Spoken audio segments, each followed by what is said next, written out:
pedir para a composição da mesa que suba aqui o professor Silva.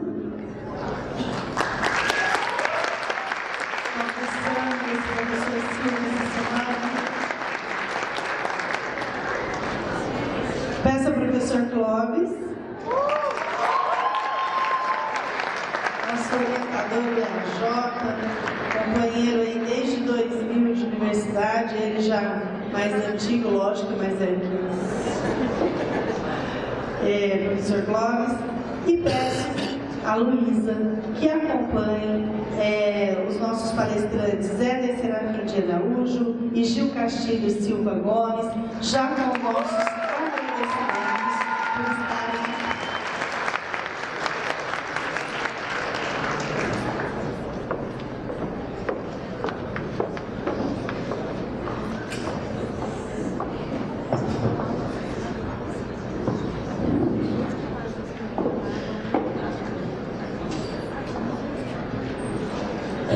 Bom dia a todos.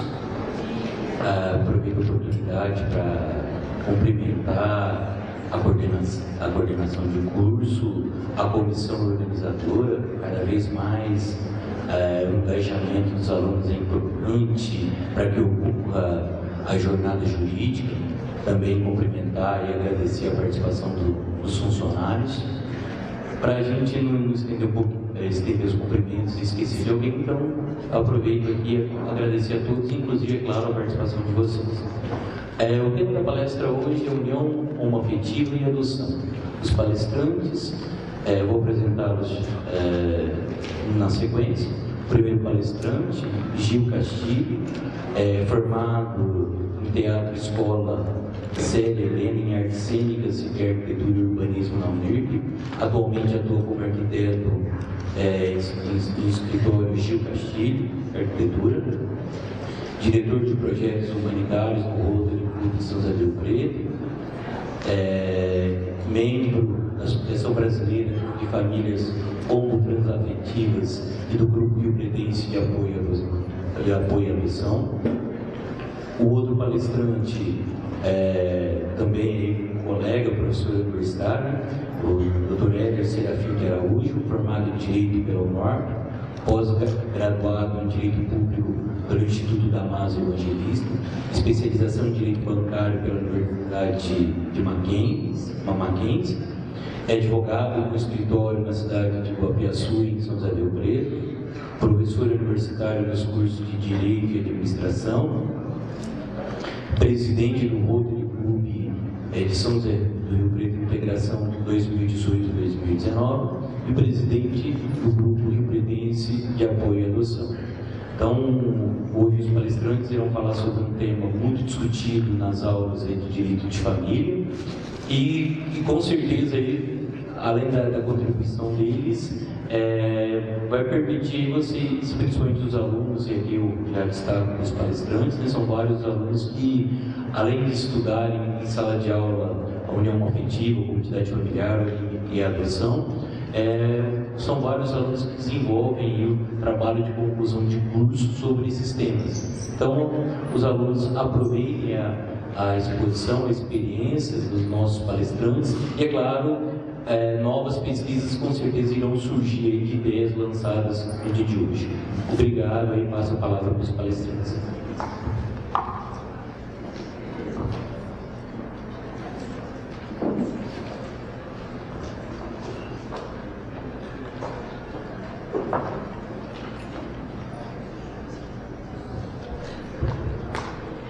Bom dia. Muito obrigado pela presença. Gostaria de agradecer à Universidade pelo convite. Fico muito honrado e feliz em falar sobre esse tema, porque não só como operador de direito, mas adoção e união afetiva é parte integrante e cotidiana da minha vida, né? Então, logo mostrou minha apresentação, só não disse que também sou filho por adoção. Então, desde que eu nasci, a adoção se faz presente na minha história, né? Sou filho por adoção e hoje eu tenho 3 filhos por adoção. Mas essa parte mais emotiva, mais sensível da fala eu vou deixar para o Gil, que ele tem mais tato do que eu nesse sentido. Vou me prender um pouco mais na parte jurista, na parte jurídica dos fatos. Vou começar falando da união homoafetiva, que como nós temos alunos de todos os anos, alguns acredito que já viram direito de família e os novos núcleos familiares. Psicologia também? Obrigado pela presença da meus alunos de psicologia. Então vamos falar um pouco sobre a união homoafetiva a priori. O que é a união homoafetiva? Como é reconhecida a união homoafetiva no nosso ordenamento jurídico? Na verdade, reconhecida por lei, a união homoafetiva não é no nosso país. Não tem nenhuma lei que fale que a união homoafetiva pode ser... Acabei de ver meu pai ali. Pode erguer a mão aí, pai, não tinha te visto. A união homoafetiva, ela não temos lei no nosso país que determine a união homoafetiva. A Constituição não fala nada sobre homoafetivos, homossexuais e nada do gênero em seu texto, faz omissão total. Muito pelo contrário, quando ela estabelece união estável no seu artigo 226, parágrafo 3º, ela diz que a união estável é compreendida entre homem e mulher, não abrangendo dessa forma as uniões homoafetivas. É importante frisar que o direito não é uma matéria estática. O direito ele sofre mutações ao longo do tempo e ele vai se transformando de acordo com as necessidades sociais. Os homossexuais, desde a história da humanidade, existiram, viveram em família e só não eram reconhecidos. Eles começaram, através de alguns grupos no nosso país e externos, se mobilizarem no sentido de fazerem alterações e dar visibilidade a essas minorias. Insatisfeito nesse sentido, ingressaram no Supremo Tribunal Federal com a ADIM, Ação Direta de Inconstitucionalidade, pedindo a inconstitucionalidade desse artigo, uma vez para tentar reconhecer a união homoafetiva como núcleo familiar. Essa DIN foi de relatoria do ministro Aires Brito e no dia 5 de 5 de 2011 reconheceu aos casais homossexuais como núcleo familiar. Porém, parou aí. O legislativo continuou omisso e nada fez nesse sentido. É muito importante que esse foi o passo e o avanço mais significativo dos homossexuais na questão de família e reconhecimento civil durante toda a trajetória do nosso direito. Esse, em 2011, foi um marco diferencial que reconheceu os homossexuais como entidade familiar juridicamente. Ressalto que o legislativo até hoje se faz omisso nesse sentido e não se manifesta nada sobre o tema, finge que os homossexuais não existem. Tão logo publicada a presente decisão, o Conselho Nacional de Justiça regulamentou uma norma autorizando que os cartórios de registros realizassem os casamentos civis entre pessoas do mesmo sexo. Isso daí foi em meados do final de 2011, foi tão logo saiu essa decisão do STF.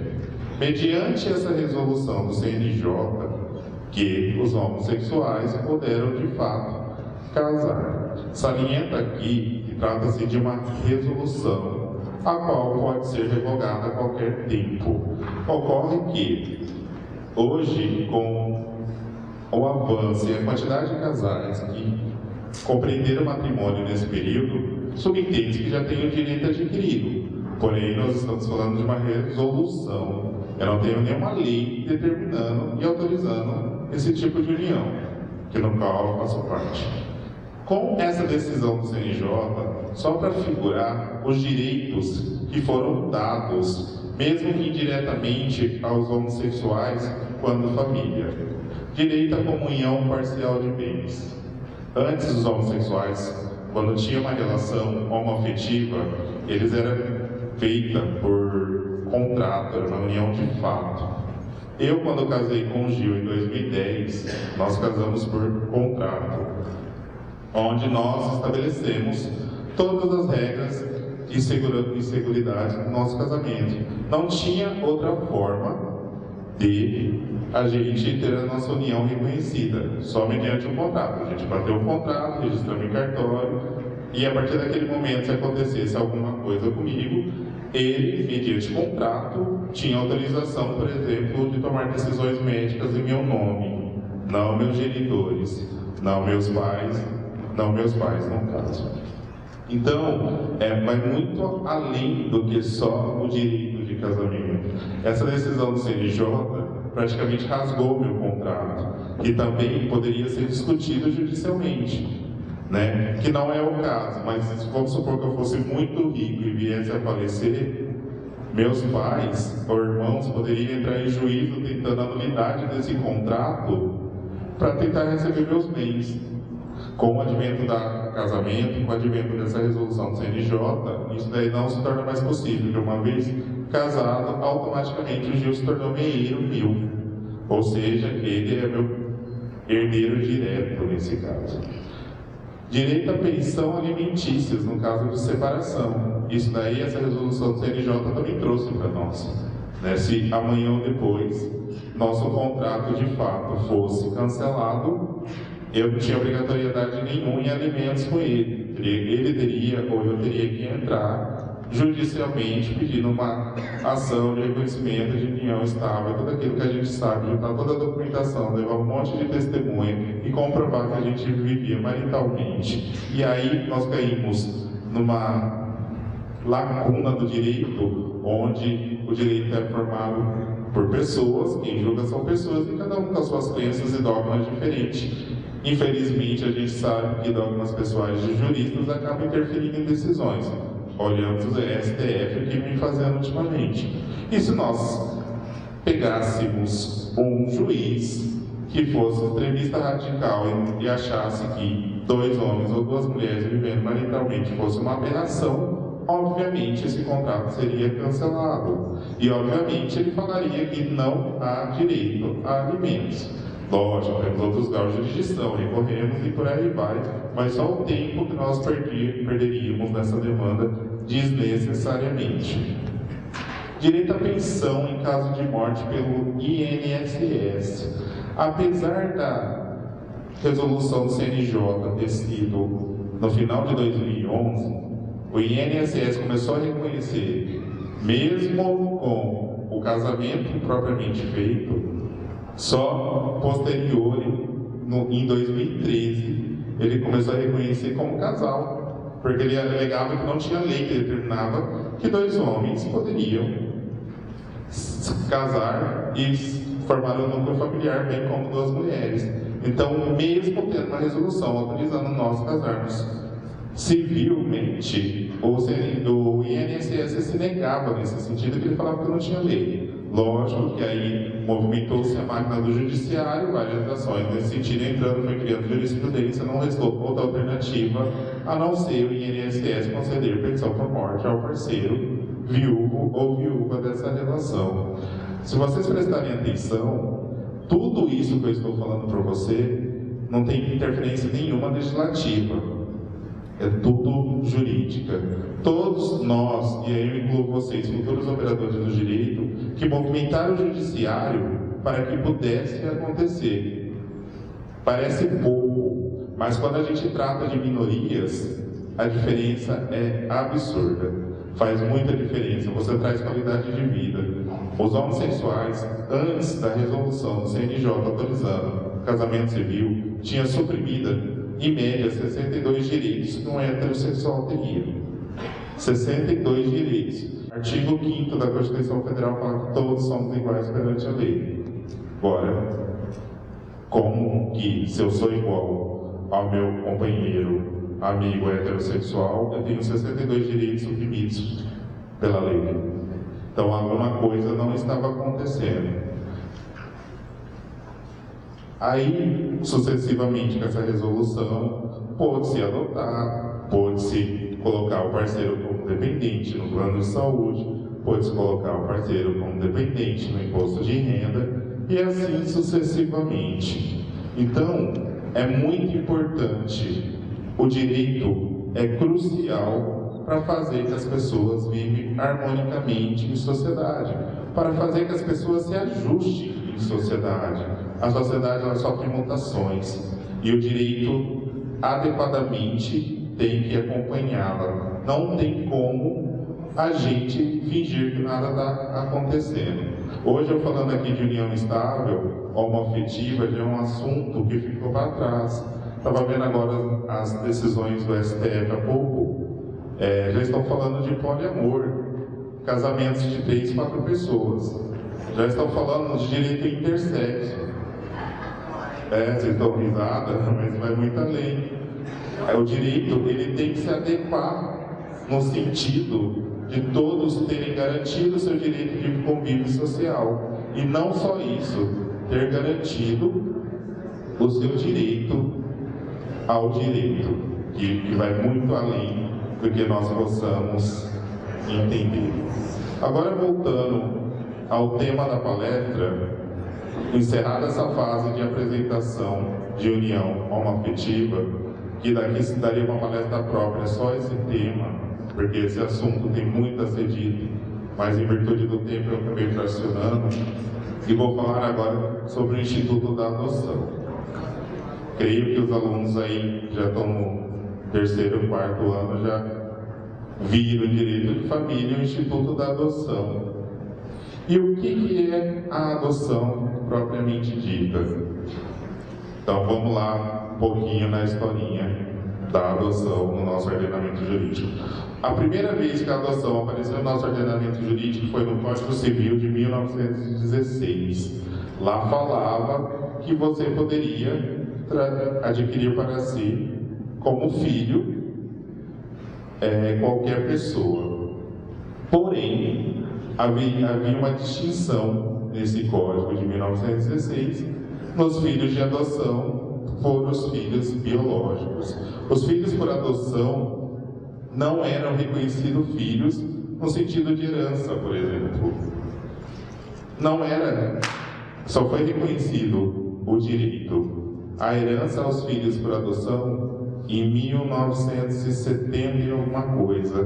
Antes disso, reconhecido por lei, mas na prática não acontecia, porque nós tínhamos uma modalidade muito diferenciada de adoção, que é chamada adoção à brasileira, que hoje é extremamente proibido no nosso país. O que seria a adoção à brasileira?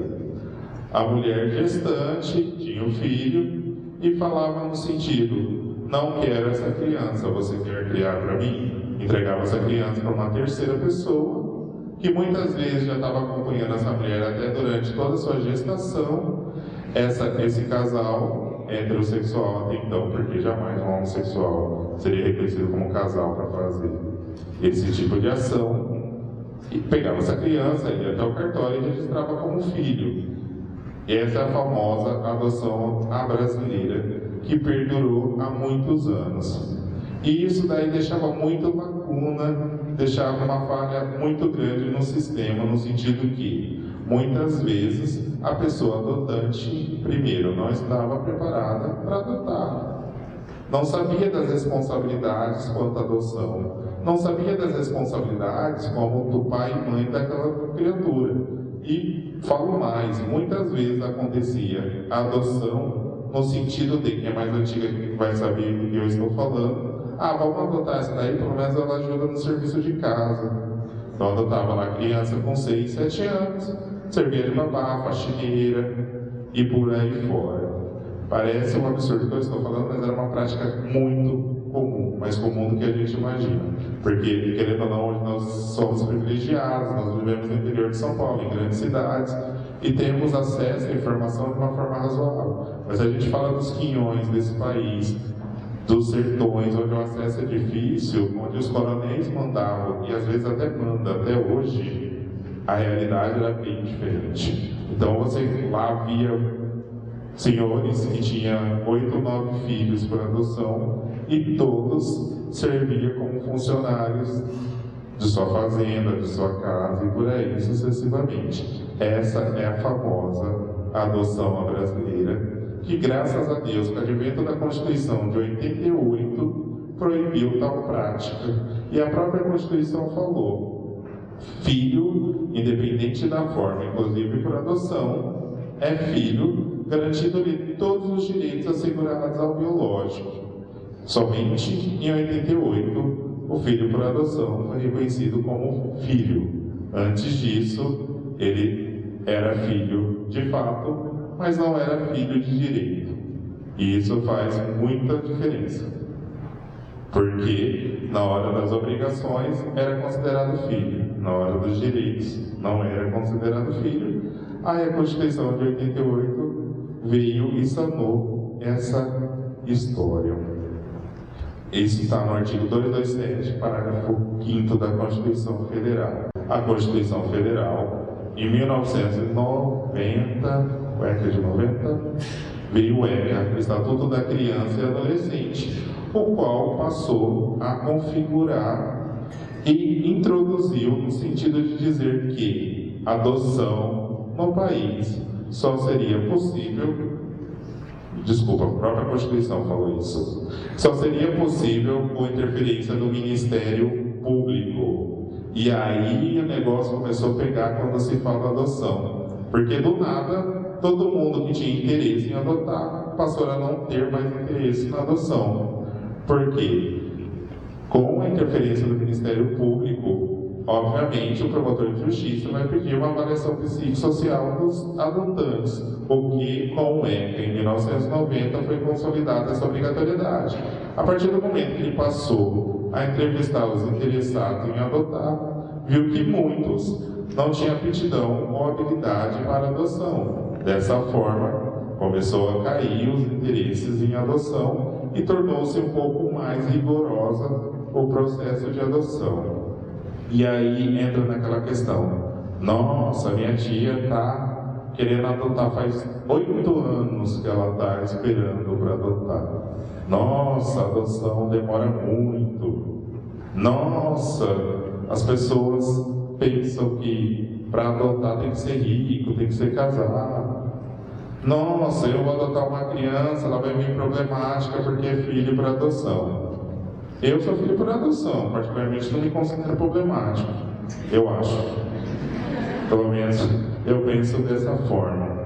E aí existe muito misticismo sobre adoção. E por que existe muito misticismo sobre adoção? Porque não se fala de adoção. E o que você não diz, você não sabe, porque você não fala e você não escuta. E quando você não sabe, você é ignorante sobre o assunto. E é um direito de todo mundo ser ignorante, ninguém é obrigado a saber tudo. Mas não é direito você reproduzir informações que não são reais. Né? Nós, ainda mais agora que nós estamos na era da fake news, que todo mundo fala da fake news, vamos lá, compartilha e passa para frente, e pouco importa de onde que é a origem. Para nós, operadores do direito, nós sabemos que assim não é e nem pode ser, porque nós somos responsabilizados pelos nossos atos. E quando a gente trata de adoção, vamos entender o que acontece nesse sistema.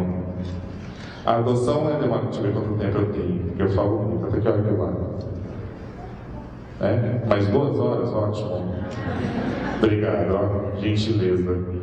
2 horas eu acho que eu consigo terminar.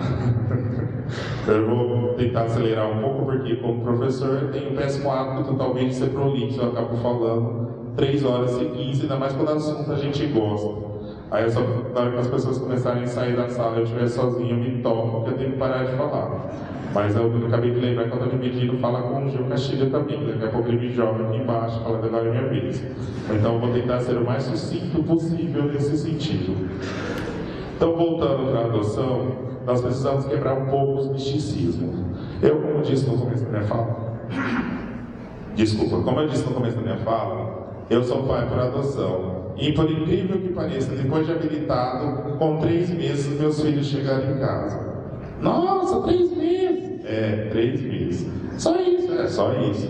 E eu vou falar por quê. A conta no nosso país, ela não fecha. Nós temos esses dados de 2018. Obrigado.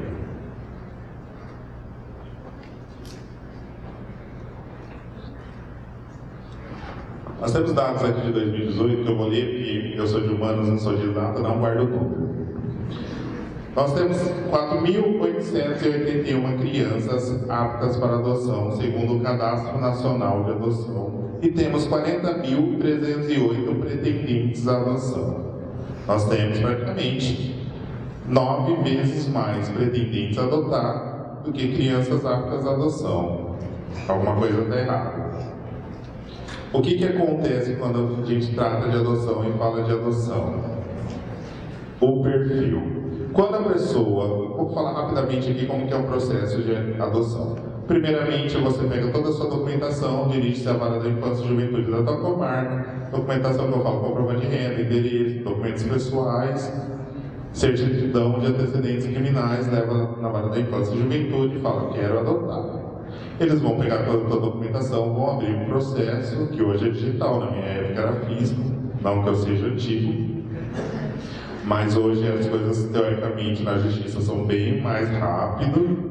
Quem trabalha no direito sabe quão rápido, é absurdamente rápido. E aí, com essa documentação entregue, essa documentação é encaminhada para o Ministério Público, conforme determinado pela própria Constituição Federal, no artigo 227. E lá o Ministério Público fala, aparentemente está ok, vamos dar prosseguimento a essa habilitação. Encaminhe-se os autos aos técnicos. Aí você passa pelo assistente social e pelos psicólogos do fórum, vão fazer uma avaliação e dizem se aquele casal tem possibilidade ou não de adotar. Por que essa avaliação psicológica? Entenda a avaliação psicológica de suma importância quando a gente trata de adoção. Porque muitas vezes a pessoa vai lá adotar e não tem a consciência real que está sendo pai ou mãe, e pai ou mãe é para a vida inteira. E além disso, um processo de devolução de uma criança é extremamente traumático para ambas as partes, tanto para os pais adotantes, principalmente para a criança.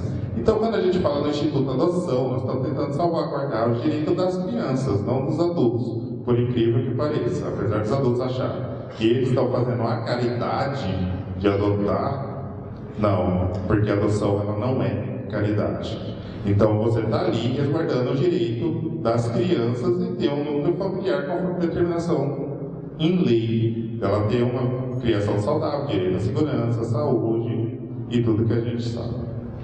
E aí você passa por essa triagem psicológica, os psicólogos e assistentes sociais dão parecer favorável, você vai preencher uma ficha vamos falar grosso modo, do seu filho pretendido. Nessa ficha, você vai colocar as características que você deseja o seu filho. Então vamos lá. Aceita filhos de mães e pais drogadiços? Sim ou não? Aceita filhos brancos ou negros? Sim ou não? Aceita irmãos? Sim ou não? Aceita gêmeos? Sim ou não? Aceita quantos irmãos? Aceita crianças até que idade? Tem preferência de sexo, menino ou menina? Tem restrições a doenças? Sim ou não? Tem restrições a filhos deficientes? Sim. Médio, leve, médio ou grave? Tem restrição a doenças físicas? Sim ou não? Tem restrição a doença psicológica? Você preenche um formulário extenso colocando as características dos seus filhos. E aí que começa todo o problemática que nós vemos quando trata de adoção. Por quê? Desses números de 40.306 adotantes cadastrados, habilitados já no CNA, aptos a adotar, 26.556 não querem irmão. E desses 40.306 cadastrados, somente 66 aceitam crianças ou adolescentes acima de 15 anos. E aí cai uma vertente, porque se a gente parar para pensar que o processo de instituição de uma criança no nosso país dura em média 2 anos, tendo em vista que antes do advento da lei 13.509, 17, de autoria da Márcia Suplicy, da prioridade, e fala que quando trata-se de grupos de irmãos, que agora é de novembro do ano passado, outubro e novembro do ano passado, que quando fala criança deficiente, grupos de irmãos ou adolescentes no teu processo tem prioridade, mesmo assim, fica em média 2 anos no processo de instituição. Antes desse período, você não consegue destituir uma criança, porque quando a criança é acolhida, primeiramente o fórum tenta colocar na família biológica novamente. Não havendo essa possibilidade, o judiciário vai tentar colocar na família extensa. O que é a família extensa? Tio, tias, avós, primos. Não havendo essa possibilidade, somente após esses 2 que essa criança vai estar apta a adotar. E aí nós temos também um fato que tem que ser muito considerado. Nós temos que saber também se a criança quer ser adotada, porque as pessoas esquecem disso. Muitas crianças não querem ser adotadas. Muitas crianças partem do princípio ideológico, talvez não fez um trabalho adequado, não tem consciência real do que está acontecendo, que a família biológica vai vir buscá-la, a família biológica, algum tio, algum irmão, alguém vai aparecer, levá-los embora. Então é todo um trabalho que é feito e é demorado. Então, se eu coloquei que eu tenho interesse em adotar uma criança até 1 ano de idade, a probabilidade disso acontecer vai demorar muito. Porque se um processo de instituição demora 2 anos em média, se a criança chegou a ser nascida, ela vai ficar pelo menos 2 anos em abrigamento. Então, ela vai crescer no abrigo. Meus filhos, um deles entrou com 8 meses e saiu com 4 anos do abrigo. O processo de instituição deles demoraram 4 anos. Né? Então a gente tem que ver os números, entender como que é a sistemática. Para vocês terem noção, 68% dos interessados à adoção no país querem meninas brancas até 1 ano de idade. Nós estamos falando da maioria esmagadora. E acontece que esse perfil não é um perfil comum, mesmo porque no nosso país é um país maioria negros. Os negros geralmente vivem em condições mais vulneráveis do que os brancos, isso daí socialmente falando. Portanto, logo o acolhimento de negro é muito maior do que o dos brancos. Então, esperar uma criança, menina, sexo feminino, de até 1 ano é esperar muito tempo. E aí que vem a demora da adoção, porque o filho idealizado é um perfil difícil. Porque a minha adoção foi em 3 meses. Porque primeiro nós queríamos grupos de irmão e minha idade era de 0 a 8 anos de idade, meus filhos. A minha menor chegou com 5, com 4, e o meu mais velho chegou com 8. Então assim, eles já estavam aptos a serem adotados, eu não tinha pretendentes. Então logo entramos no CNA, então logo aconteceu a nossa adoção. Então foi rápido, não demorou, porque o meu perfil é um perfil diferente. E aqui, eu não estou fazendo juízo de valor para quem quer esse perfil. A pessoa, muito pelo contrário, tem que respeitar o filho idealizado dela. Eu, como dito, eu faço parte do grupo Empreendente de Apoio à Adoção, e ali eu escuto: meu perfil é criança até 1 ano, mas eu vou passar para 7 por irmão, para ver se vem mais rápido. E isso o judiciário não permite, graças a Deus. Porque ele aceita o irmão de 7, mas na verdade ele quer o pequenininho de 1, o maior, obviamente, vai ser preterido. Então nós temos que ter muita responsabilidade quando a gente fala de adoção. E a demora da adoção é justamente por causa do perfil, né? Porque nós temos 9 vezes mais pessoas aptas a adotar do que crianças dispostas a serem adotadas. Então nós temos que ter a consciência e entender o funcionamento dessa engrenagem, para nós sabermos exatamente o porquê da demora, como funciona. Porque, mas a minha vizinha foi adotou um bebezinho, com 6 meses a criança já estava na casa dela. Primeiro vamos ver as características dessa criança. É branca ou negra? Ela tem alguma deficiência ou não? Ela levou algum irmão ou não? Ela foi sozinha? Como que é essa história? A gente não pode fazer juízo de valor e falar que isso não funciona, porque funciona e acontece sim. Então já vou partir para o encerramento. Gente, coloco-me à disposição. Qualquer dúvida, só entrar em contato com as meninas, que ela passa nossos contatos. Obrigado pela paciência e ouvir. Pena que o tempo é curto, mas voltarei numa oportunidade e falarei mais extensivamente sobre isso. E um bom dia a todos.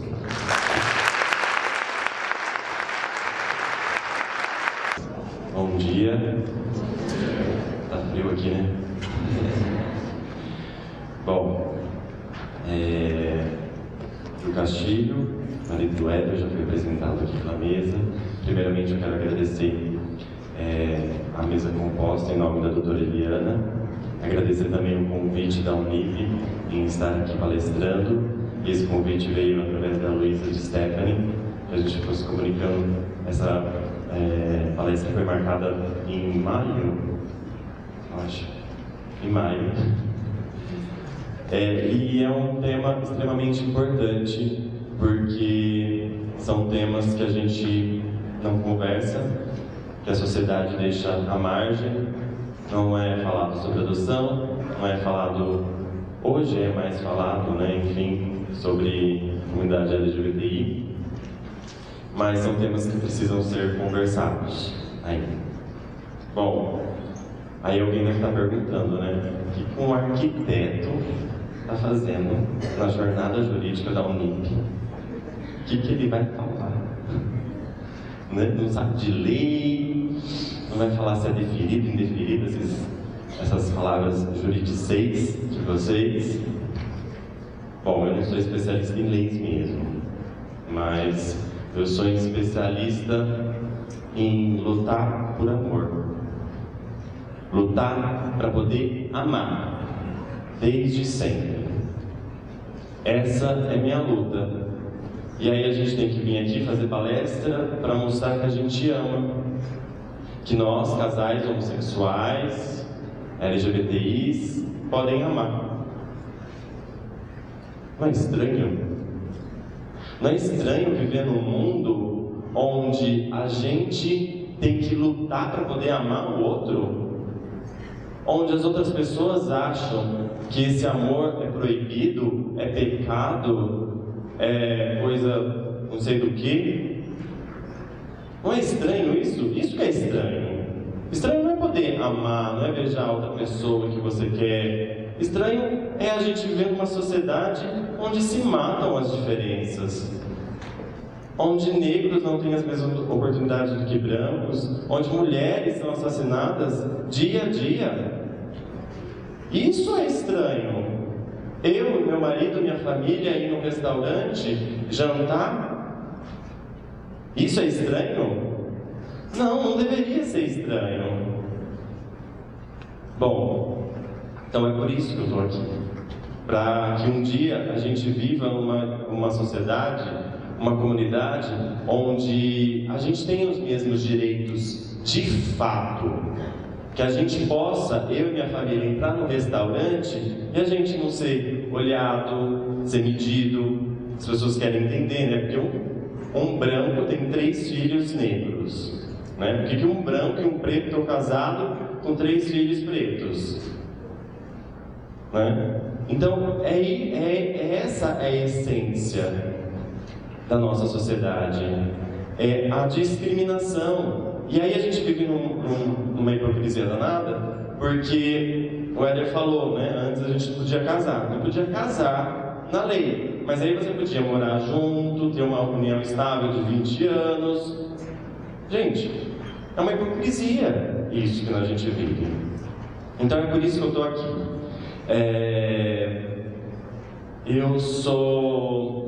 Eu venho de 2 famílias tradicionais da minha cidade. Sou branco, só que sou gay. Tava tudo dando certo, né? Vai virar gay, né? Bom, a gente não vira, né, gente? É uma brincadeira. Vocês sabem que a gente não escolhe ser gay. que é uma determinação, eu sou gay desde que eu me conheço por gente. Então, enfim, a aceitação de ser gay e tudo mais é muito difícil, é muito doloroso, como qualquer LGBTI, passa por muitas dificuldades, eu tive depressão e tudo mais. Então eu vou pular essa parte porque senão não vai dar tempo de falar. Então, eu e o Éder, a gente se casou em 2010, como contrato, como que ele falou. E as pessoas têm uma dificuldade de reconhecer eu e ele como um casal. E desde aquela época, em 2009, tinha essa dificuldade. A gente morava em São Paulo, aí tinha uma faxineira que tinha acabado de chegar e estava limpando. E aí conheceu eu e o Éder e começou a falar sobre o Éder. Estava limpando alguma coisa e começou a falar sobre o Éder. E se referia a ele como meu irmão. Aí eu falei, olha, ele é meu marido, né? É meu namorado. Aí ela, tá bom. Então continuou limpando tudo, aí começou a falar dele. Irmão. Eu falei, gente, peraí, para de limpar, vamos conversar. Bom, ele não é meu irmão, ele é meu marido, a gente está namorando, a gente mora junto nessa casa. Aí ela, tá bom. Aí ela tinha que voltar outro dia e tal. Enfim, não voltou outro dia, nem queria receber direito, enfim. Nunca mais voltou. Ele está traumatizado até hoje. Aí vocês falam assim, em 2009, né? Não tinha, o casamento não era legalizado, né? Não tinha tantos personagens gays em novela, né? Não tinha Pablo Vittar. Aí vocês falam assim, agora, você acha, hoje vivemos em plena democracia, todo mundo é igual. Não. Em 2016, a gente foi conhecer nossos filhos. E antes de conhecê-los, a gente entrou em contato com o pessoal de lá da cidade. E aí falaram assim, eu vou preparar as crianças, né? Porque é uma família homoafetiva. E meu Deus, isso tem que preparar, né? Então tem que conversar com elas, tal. Então demorou mais ou menos um mês para a gente conversar, eu conhecer eles. Pode passar. Eu perdi a falar do... Pode passar. Então a gente se casou, notem na data, 23/1, eu coloquei em bem vermelho. Então, em 2009, o casamento, cerimônia de casamento e a festa por contrato. Em 2010, em 2014, o casamento civil, quando podia casar. Então, 23/1, pode passar. E aí nós conhecemos nossos filhos no dia 22 de janeiro. Nós damos entrada no dia 23, porque no dia 23 é o dia do nosso casamento. Casamos no dia 23 e, por coincidência, se alguém acreditar em coincidência, eu, pessoalmente, acredito em alguma coisa maior que a gente conheceu nossos filhos dia 22 de janeiro.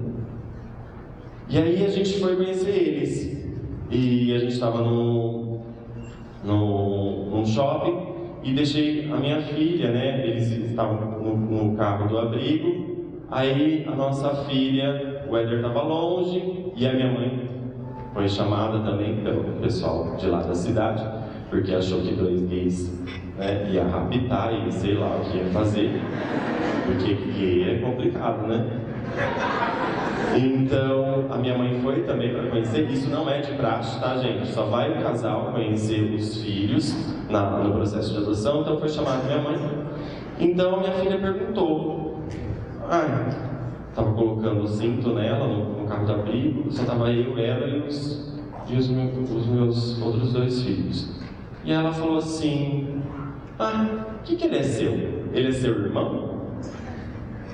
Aí eu falei, não, filha, ele é o pai Éder, né? Nós somos namorados. Não tem homem não namora mulher? Namora, então. Existe também 2 mulheres que se namoram, 2 homens que se namoram. Então nós somos casados, nós vamos ser o pai de vocês, os pais de vocês. Tá certo? Tá certo. Aí eu fui conversar com eles lá da cidade. mas vocês não estavam preparando as crianças, né? Aí ela fala o seguinte: só que eu não sabia como que vocês se comportavam. Se vocês se beijavam, se vocês dormiam juntos. É aquela velha história, né? Como vivem os homossexuais? Hoje no Globo Repórter. O que fazem? Como procriam? Não procriamos. Tentamos muito, mas não procriamos.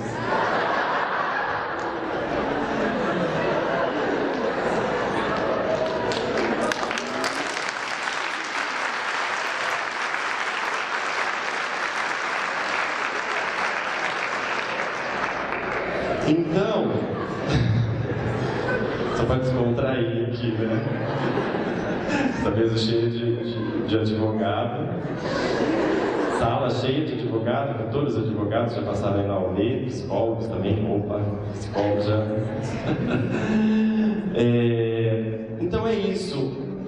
Não é um exagero meu. A realidade ainda continua difícil, por mais que temos referências.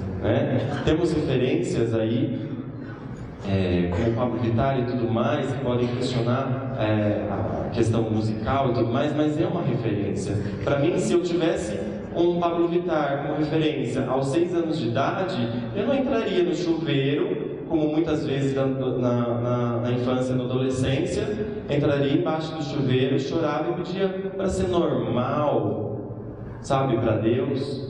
Não sofreria 8 anos durante uma depressão que só agora eu vim descobrir. Por quê? Porque eu sempre tive depressão.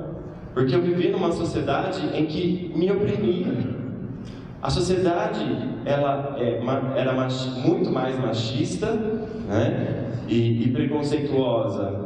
Então, você não podia falar para os seus pais que você era xingado de viadinho, de bichinha. Você não podia, porque você sabia que você era, que você sentia atração por outros meninos e que se você fosse falar para os seus pais, eles iriam falar que isso é errado, né? Então, na minha cabeça, isso era errado. Então, a partir do momento você tem que desconstruir muito isso. Bom, voltando para o assunto da adoção. A nossa aproximação com os nossos filhos foi um pouco conturbada, né? por conta do preconceito. Nós, assim que chegamos lá, pediram, né, para minha mãe ir junto com a gente por esse motivo. E aí, quando chegamos lá, fizeram uma série de questionamentos e tudo mais. Quem diz se você está apto ou não, se você está pronto ou não para adotar, é o fórum, não o abrigo. O abrigo tem que estar lá, você combina os horários que você vai ver os seus filhos ou leva para passear e também, às vezes, até dorme com vocês no hotel. Só que para nós não foi assim, né? Ficou o tempo todo vigiando a gente com as crianças. Eles não puderam dormir no hotel com a gente. E toda uma série de questões. Então você está lá, num período, a aproximação é um período muito delicado, muito sensível, onde uma família está se formando, pessoas estão se conhecendo, pais conhecendo os filhos, filhos conhecendo os pais. Então, toda a equipe técnica do fórum tem que amparar essa família, para que dê certo, para que se forme uma família. Não com estresse, não com medo e tudo mais. A partir do momento que chegamos lá, percebemos que seria difícil e que qualquer movimento poderiam negar a adoção. Então nós ficamos num estresse muito grande. Eu lembro que chegando no hotel assim, eu deitei na cama e falei: meu Deus, vamos começar uma guerra, sabe? Guerra por quê? Para poder amar. Para poder amar. Aí a gente volta, né, na mesma coisa. Eu estou aqui para poder amar, para buscar meus filhos e tudo mais. Então, é isso. A gente se conheceu, foi super lindo, foi super mágico. E, assim, desde o primeiro momento, a gente não deixou esse estresse acontecer com eles, né? Pode passar. Não sei mais qual. Então a gente não deixou nada afetar a nossa relação. A gente blindou muito eles, não não deixou isso respingar. Meus filhos, assim, é muito difícil. Hoje falam assim, nossa, mas como que foi, né? Como que é a adoção? Eu simplesmente falo o seguinte: ontem um dos meus filhos, chegou com muita dificuldade de ler, de escrever, de falar, por conta do abrigamento, por conta de toda a questão da rejeição e tudo mais.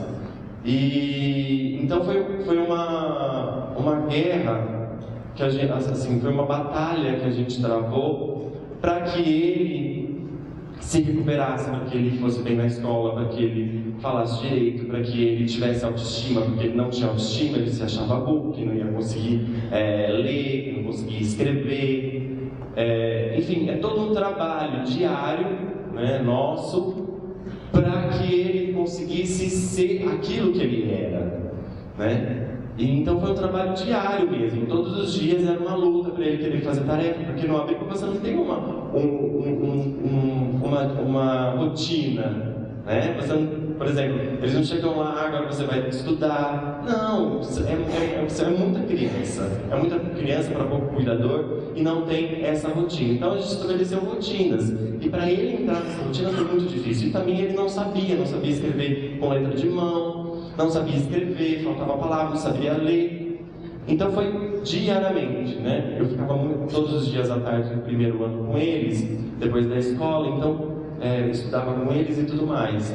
Então foi uma batalha assim com ele, principalmente, porque hoje eu vejo ele algo transformador. Eu vejo ele, ontem, por exemplo, eu fui buscar eles no futebol, os dois fazem futebol, e ele, antes de entrar no carro, ele falou assim: com licença, dá licença que eu vou entrar, que o bonzão tá chegando. Aí você pensa, falei assim, essa criança, ela se achava burro, não conseguia ler, não conseguia escrever, não tinha nenhuma autoestima, e hoje se acha podendo que poderia fazer 4 gols e se acha bonito, sabe? É isso que é transformador, é isso que vale a pena. Ver o desenvolvimento deles, o crescimento deles, e isso só o amor pode fazer. E a fase depois que eles chegaram em casa, pode passar, eu não sei qual que é o próximo. A fase que eles chegaram em casa, a adaptação, ela é diária. Então você demanda muito tempo, demanda muito amor, muita paciência, muito diálogo, mas também muita autoridade. Você tem que colocar rotina e tudo mais. E com os outros dois, também não foram assim muito diferentes. Eles, claro que na escola eles já tinham um bom desempenho, mas a questão de autoridade, a questão de se reconhecer como pai, de não te testar, né? Que eles testam sempre. Então tem todo esse trabalho, que na verdade você tem que saber que você é o adulto, eles são as crianças. Então foi essa luta. Pode passar? Bom, a nossa militância, a gente não milita só aqui, né? A gente está aqui fazendo palestra, né? A gente sai em Diário da Região, em jornal, em matéria de TV. A nossa militância ela é diária. Ela na fila do pão, ela é indo no supermercado, porque a nossa presença já é uma militância, né? A gente até brinca, por exemplo, não preciso balançar a bandeira. Nós somos a bandeira. Porque nós somos... todo mundo sabe, se eu vou num shopping, né, eu e minha família, todo mundo vai saber, todo mundo conhece. Por quê? 2 homens com 3 filhos por adoção. Simples. Um branco com 3 filhos negros, sabe? Então isso é visível. E isso também é inseguro para nós. A gente fica muito temeroso, porque vivemos num país, num mundo, onde a violência está muito grande. E a violência, por ser diferente, ela está muito exacerbada. Então isso, a gente sempre vai nos mesmos lugares, a gente não... Se me chamar para um lugar que eu nunca fui, eu com a minha família, a gente com certeza não vai. A gente tem um certo cuidado com os lugares que a gente frequenta, porque a gente não sabe o que pode acontecer. Mas graças a Deus, né, que eu acredito nele, estamos protegidos. Mas mesmo assim a gente tem que tomar todo o cuidado. Então essa é a nossa militância diária. E por que a gente vem aqui, né, fazer palestra? Por que a gente sai? A gente já se destaca, todo mundo já conhece a gente. Então isso também nos dá mais segurança. Conhecendo a gente, quem que é, o Gil, o Éder, o Cauã, o Eric, a Bia, isso traz mais segurança. E também a gente é referência, a gente precisa de referências para a nossa sociedade, porque poucos de vocês conhecem uma família homoafetiva, conhecem uma pessoa trans, conhecem uma travesti, sabe? Então essas referências a gente tem que ser exacerbadas, e nós somos referências hoje em dia. Ficamos felizes por ser referência, não do que é correto ou incorreto, que eu não coloco julgamentos de valor, mas por ser uma família homoafetiva. Vocês já conhecem, vocês podem falar que vocês já ouviram uma palestra de uma família homoafetiva, vocês já podem falar para os seus amigos que vocês conhecem e sabem, né? Porque vocês foram atrás da informação. Que isso que é o mais importante, porque o preconceito ele vem da desinformação e da ignorância. Pode passar. E aí, no meio, né, no meio de 3 crianças chegando em casa, eu no meio de finalizar minha última faculdade, chegam as 3 crianças e aí dá um bug geral na nossa vida. Uma reviravolta de 360 graus vezes 3. E aí o que eu faço? Como eu sou ator, eu sou artista, sou arquiteto, eu tinha que entender tudo isso que estava passando. E aí eu criei o blog Pais Homo, para escrever as minhas experiências, minhas angústias, minhas questões em ser pai e viver nesse mundo que a gente vive hoje. E aí eu criei o blog Pais Homo. Pode passar, por favor? Aí, aquelas pessoas lá da outra cidade, dos meus filhos, que estavam privando o direito deles, né, de não quererem que a adoção acontecesse com a gente, que não acontecesse, eles estavam privando o direito dele, né, estabelecido pelo EP e tudo mais, por uma simples crença pessoal, né? Porque uma das organizações lá do abrigo, a questão, eles eram fundamentalistas religiosos, então eles estavam privando uma família se unir, de não querer que ela se unisse. E quando a gente conheceu nossos filhos, depois de 1 ou 2 anos que eu fui ver o vídeo que eu gravei eles, a gente conhecendo eles, eu vi um dos meus filhos que, ao conhecer nós, ele deitou na primeira... A gente se conheceu lá na sala do abrigo mesmo. Então eles chegaram até nós, a gente conversou e ficamos lá uma meia hora e 40 minutos. E aí depois de um tempo eu vi o vídeo e aí eu vi que o meu filho do meio, ele sentou no colo do Éder como se fosse um bebê e ficou lá por uns 20 minutos. 20 minutos, assim. E é uma coisa que ele faz até hoje, sabe? Ele deita no colo do Éder, ou essa daqui é minha mãe, que está aqui na frente. Ele deita como se fosse um bebê. E aí eu fico me questionando, né? Como uma pessoa que são pessoas, né? Organizações e tudo mais, preparados para esse tipo de acontecimento, por adoção, para que a adoção aconteça, possa privar uma criança de ter um pai, dois pais, duas mães, dois pais, três pais, duas mães, enfim, qualquer configuração que seja nosso núcleo familiar hoje em dia, na atualidade. Como alguém pode privar uma criança de ter uma família? Por simples crenças limitantes próprias, que tem que ficar de lado enquanto você está exercendo a sua função social dentro da sua profissão.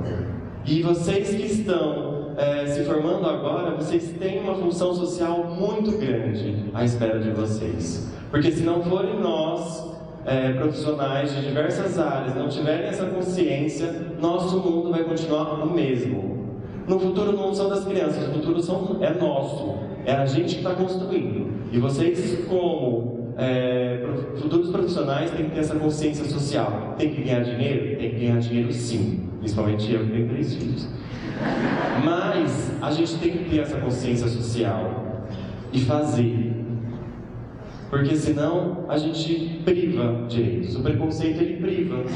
Meus filhos poderiam não estar com a gente hoje se eles resistissem mais em não querer adotar, que deixassem adotar os nossos filhos. Os nossos filhos só foram adotados porque a gente insistiu, né? E mostramos para eles que nós amamos. Quando nossos filhos chegaram em casa, no primeiro dia, minha mãe bordou o nome deles em cada toalha. Nós colocamos todas as fotos que a gente tinha tirado no primeiro final de semana que a gente foi lá na cidade deles, na nossa casa. Colocamos fotos em toda a casa. Minha mãe colocou foto na casa dela. Ou seja, eles já estavam sendo inseridos na nossa casa. E isso que precisa numa adoção. As crianças precisam estar seguras, precisam estar sentindo amadas, né? Porque a rejeição elas vão levar para o resto da vida. Pode passar. Bom, é isso.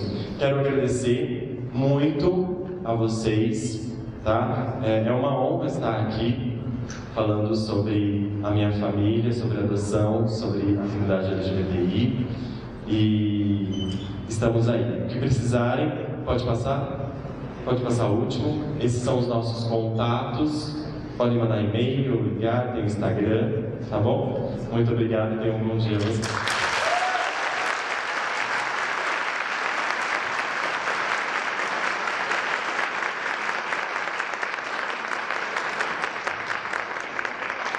Gil Weber, nós da Universidade Paulista, Luiz, nós agradecemos muito a presença de vocês, abrir essa intimidade, falar com o coração, falar de amor, é o que a nossa sociedade precisa. São José do Rio Preto teve um caso de repercussão nacional, onde o promotor de justiça opinou contra a adoção.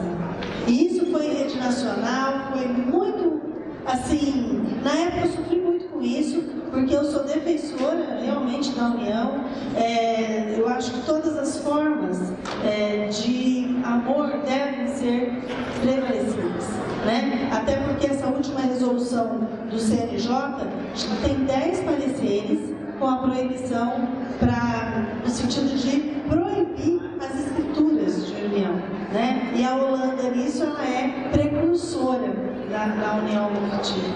Então, parabéns para vocês e no casamento, né? Parabéns e muito obrigada por estar aqui e falar para nós sobre o casamento.